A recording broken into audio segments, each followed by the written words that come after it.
ብዙ ሀብታሞች ብር አላቸው፣ ነገር ግን በብሩ ነፃነትን አልገዙም። አንቺ ለስንት ዘመን መስኮቱ በተሸፈነ መኪና ሄድሽ፣ አካባቢሽን እንኳን አታውቂ። ኋላ የሰው አይን እንዳገቢ አንቺ የምትታይ እንጂ የምትበይ ፍሬንሽ። እሺ የዛሬዋ ፀሐይ እንዴት ደምቃለች! ፀሐይ ጨረቃ ማለት ነው። ሲያውሳቲኝ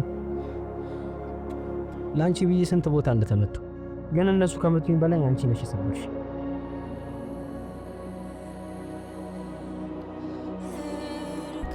የፍቅር ኬሚስትሪ ምን ያህል እንዳፈቀርኩ ወደፊትም እንደማፈቅር ሳስብ ጨከነ።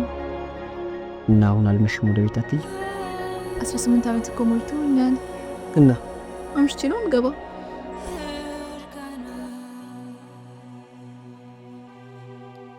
ወደ ጉዳያችን ግባ። በጣም አሪፍ። አሁን ከኛ እንዴት እንደሚበልጥ እናያለን። ይሄ ነገር ግን ችግር አይመጣብንማ? በችግር ውስጥ ነው የኖርኩት። አባቴ አምናለሁ። ስለማፈቅር ነው እሺ የማደርገው። በሱ አስተሳሰብ ሴትን ልጅ ራቆቷን ማየት ቆንጆ ምግብ ከመብላት ይልቅ ጣፋጭ ነው ብሎ ነው የሚያስበው። የሚገርመው ደግሞ አጧታረኛ አንቺ ነሽ።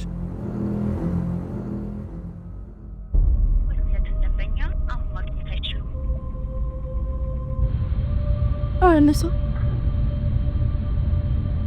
ምን ሆነ ይሁን? እኔ አንቺን በባርነት ከያዘሽ ከእናትና አባትሽ እጅ ለሞትሽ ነፃነትን ሰጥቶሽ ፍቅርን፣ ደስታን አንድ ባንድ ለፊደል አስቆጠርኩሽ። አንልህ ልሂድ ትፈቅጂልኛለሽ?